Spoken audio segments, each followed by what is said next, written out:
Welcome to the HCI family of podcasts. We're your source for personal, professional, and organizational growth and development.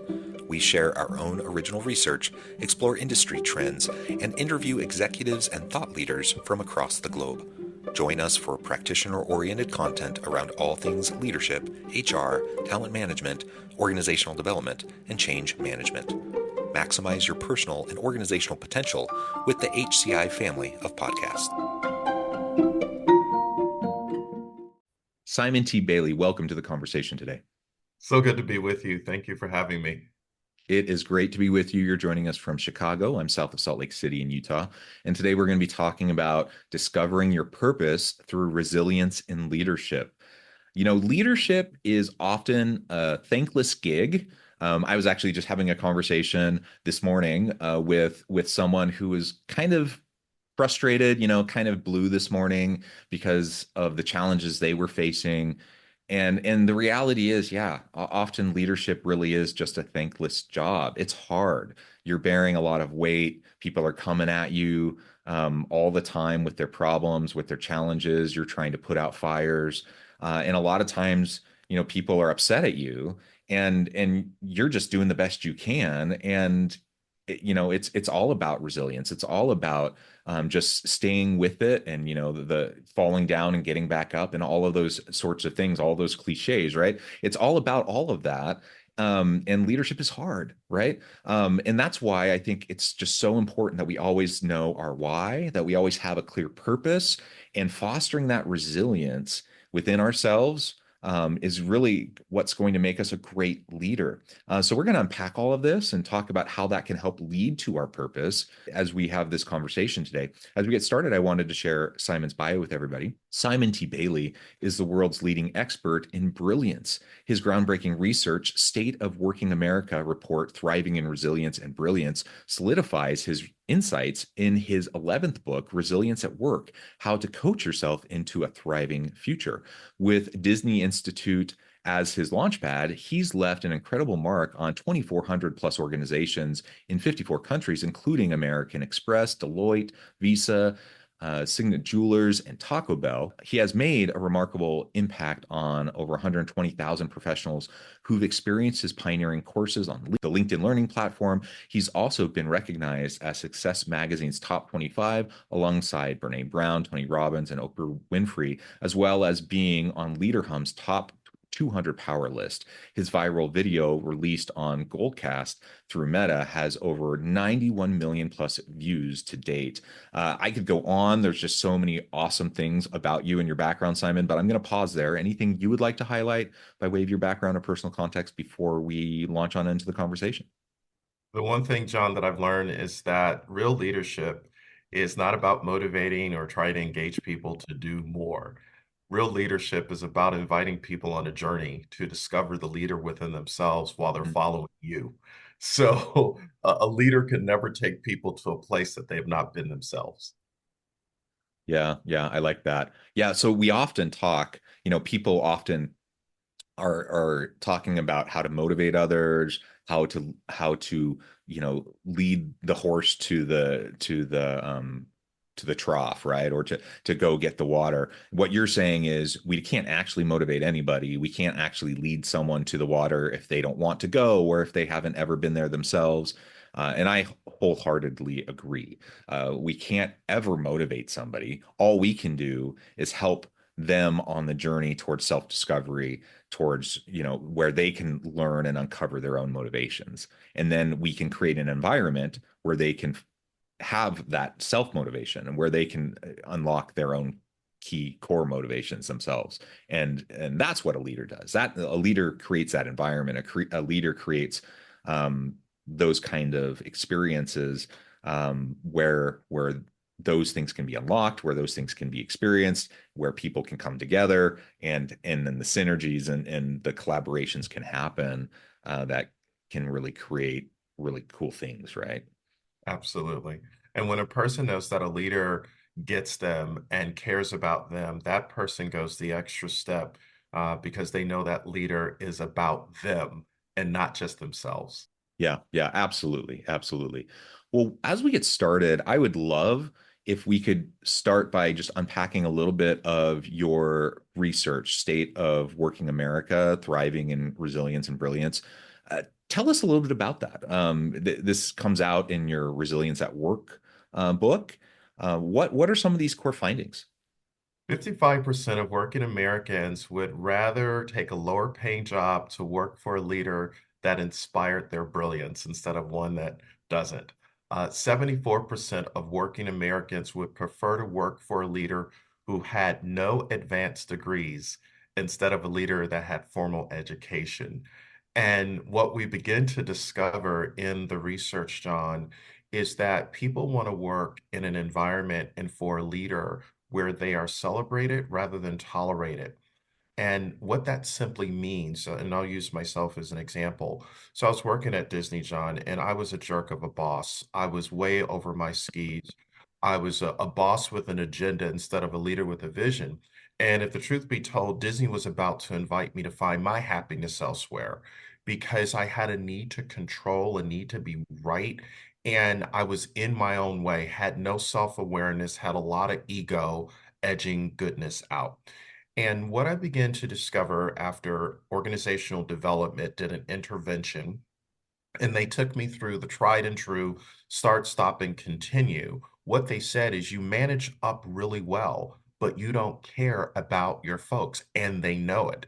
And so for almost 18 months, once a month, I had to go to Disney University to understand what it really meant to be a leader in the culture at that particular time.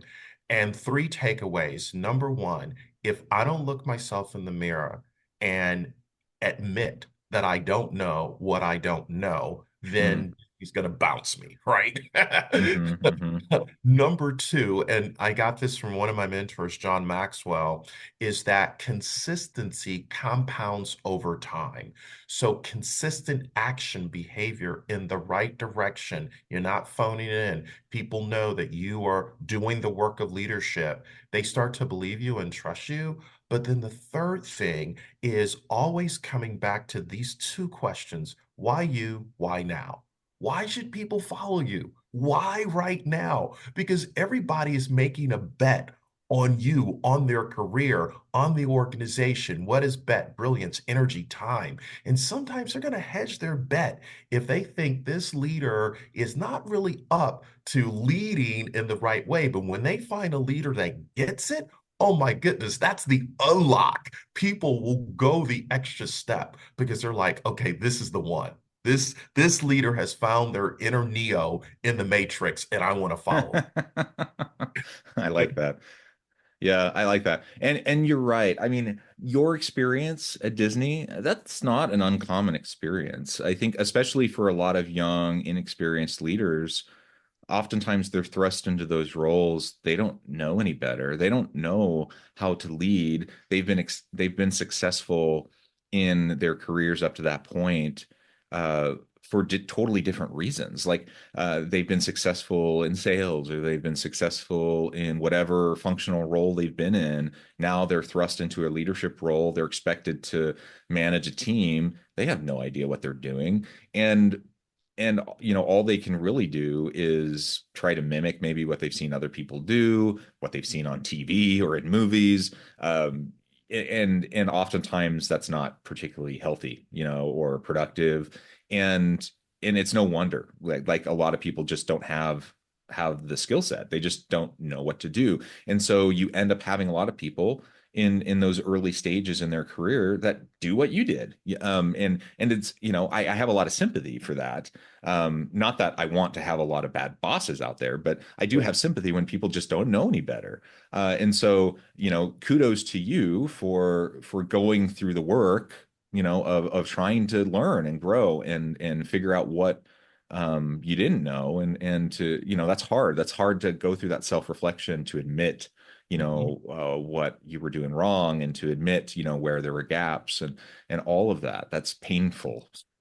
Especially, it's painful to the ego. It's painful, to know that maybe you were causing some harm to your people. But one of the key insights that you shared in that story that I think is really important to drill down on is is the care piece.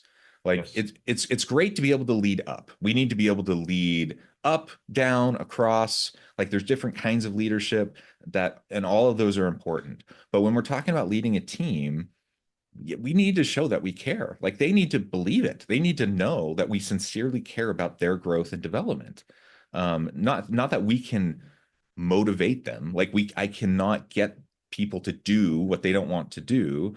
Mhm. I mean, I suppose I can like figuratively hold a gun to their head with like carrots and sticks and like threats of firing them and whatever. Like there are those types of things where I can like in the short term get someone to do something out of fear, but overall, like in the long term, I can't really get anyone to do anything unless I'm setting the stage for them to find the motivation within themselves. And that's going to be really hard to do if they don't feel like I genuinely care about them and that I genuinely want them to be successful and that I genuinely want them to develop and grow and be prepared for the next stage in their career. Those are all pretty basic human desires and needs Mhm. that anyone wants in any relationship, whether it's a workplace relationship or a personal relationship or whatever. And so it's all built upon trust, and you can't have that trust if there's no like genuine sense of care, right? And so again, kudos to you for discovering that, for figuring that out, for going through the work of developing your skill set and your competencies around leadership. And just a call out to that for anyone listening, if you find yourself in that same boat, like where you find yourself in over your head a little bit. You find yourself, despite your best intentions of, maybe falling a little bit short. That's okay. Like that's normal. I think everyone finds themselves in that boat from time to time. And what matters more is that you're willing to do the work, that you're willing to try, and that you're willing to continue to press forward. That's really what resilience and leadership is all about. Um, if we all just knew all the answers, if we all just were perfect, one, that would be kind of boring. A world where everyone was just perfect all the time. I don't want to live in that world. But two, we're human. Like that's just not reality. Like that's never going to be the way it is. And so, just set that aside. Like that's you don't need to feel bad about being imperfect. Um, what you need to do is just recognize that yes, mistakes will happen. Always, they will happen. It's not a problem that they will happen. What's a problem is if you're unwilling to acknowledge them when they happen, if you're unwilling to grow from the things that you're learning about, right? Yes, absolutely. And one of the things that our research really showed us as it relates to this concept of brilliance and resilience, here's the visual. In business, it's like surfing in the ocean. You get knocked off your surfboard because of uncertainty, everything happened in the economy. Your resilience gets you back on the surfboard, but it's your brilliance that allows you to catch the next wave. So we ask working Americans, how do they define brilliance? Which is just another way, John, of saying purpose. And working Americans told us that brilliance is creativity, confidence, and wait for it, intelligence. So, in other words, when people are in a caring environment and that leader cares about them as a human being, individuals actually practice AI, Mm. actual intelligence. They start to show up and go above and beyond because they have confidence in the resilient leader who understands who they are as a person. Now, how do you get there? It really comes down to have to versus want to. Do I have to lead or do I want to lead? And people know the distinction every single day. They're going through the file system, through the data in their mind to say, are they doing this because they have to do it? Or are they doing it because they want to do it? And that wanting to do it leader has made that emotional commitment to do three things, John. Number one, commit to coach, realize their attitude is key. And number three, how can I create an impact for this person? Because it's not about me, it's about we. Yeah, I like that. When you first started to say that, my mind went to a slightly different place. Uh, Um, the the reluctant leader, I actually really like.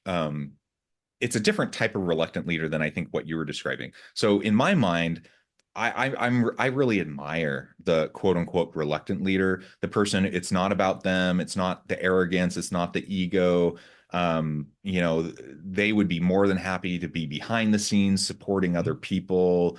Um, those are the types of people I love it when they find themselves in leadership roles because it really isn't about them. It's just about them helping other people. But actually, I think that's exactly what you're describing. Totally, totally. And it's not about the person who's like campaigning for the position. They're trying to like play the political games to try to maneuver themselves to get into the role, not Mhm. because they are trying to help others or care about other people or whatever. It's just all about climbing that rung of the ladder so they can get to the next rung to the next rung. So someone who cares about the role, who wants to be in the role for those reasons, Mhm. that's the kind of person that I'm not so interested in and as having as a leader.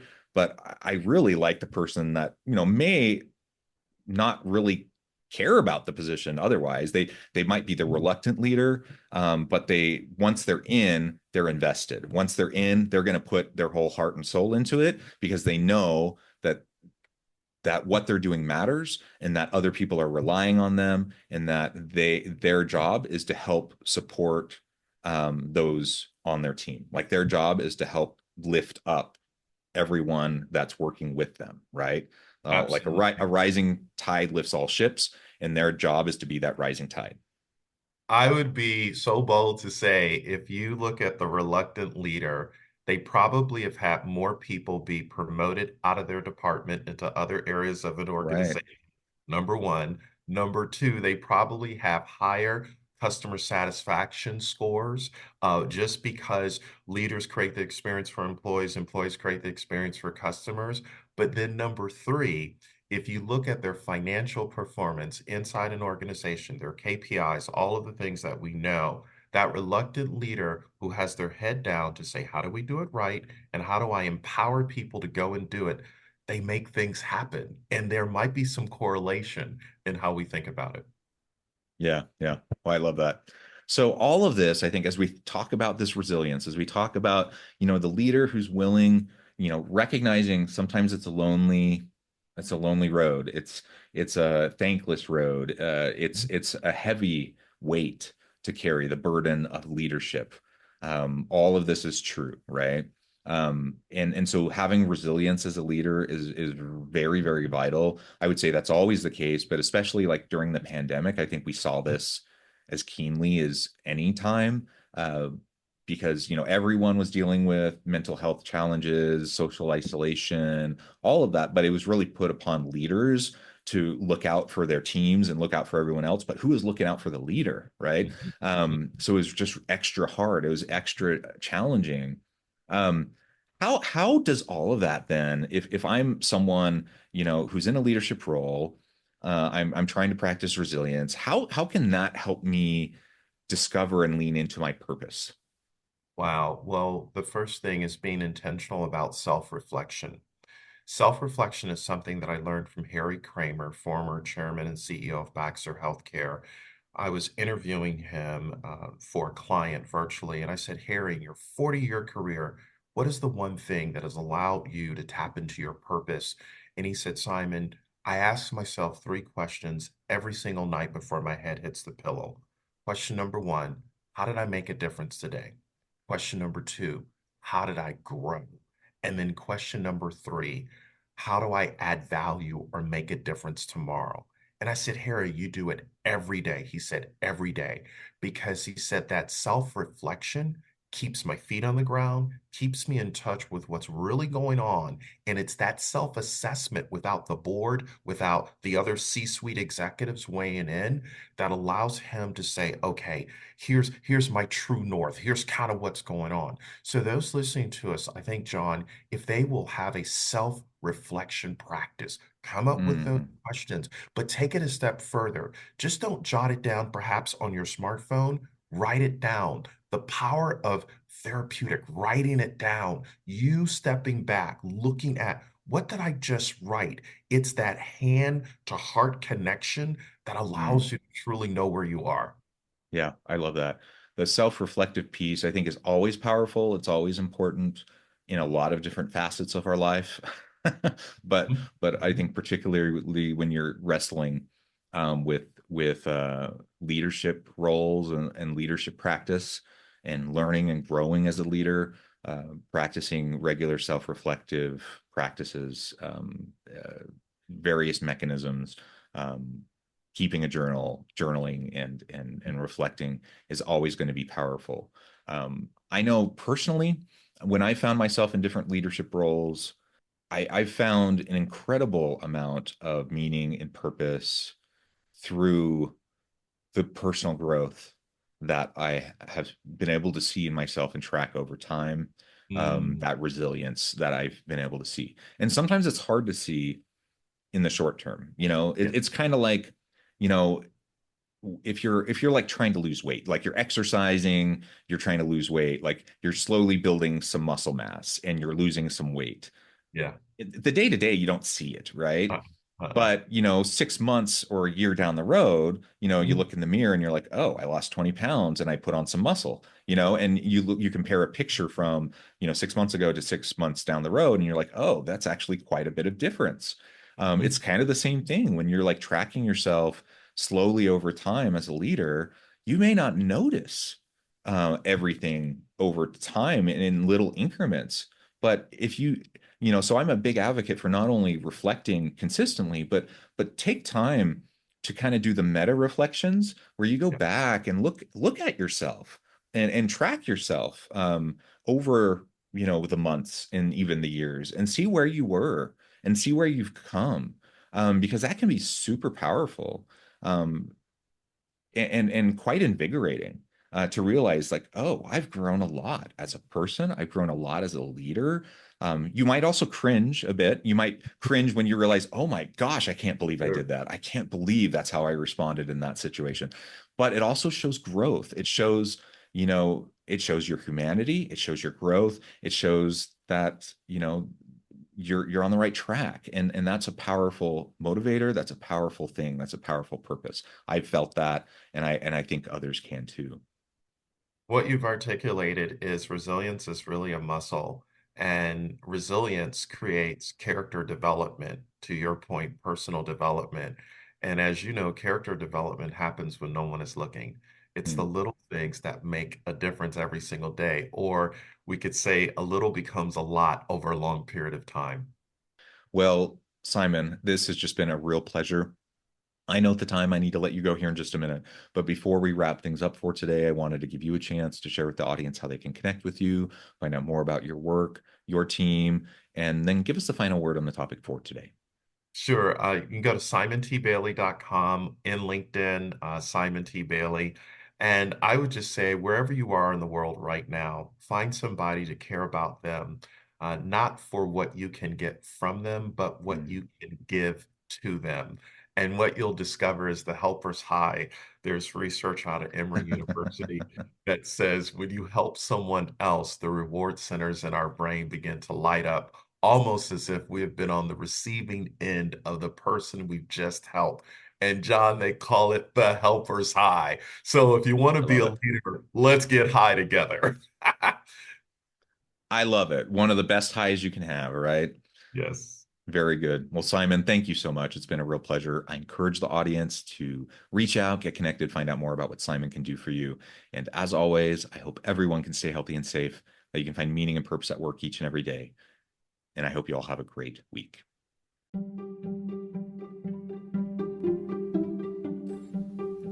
Thanks for joining us for this episode of the podcast. We hope you stay healthy and safe, and please join us again soon.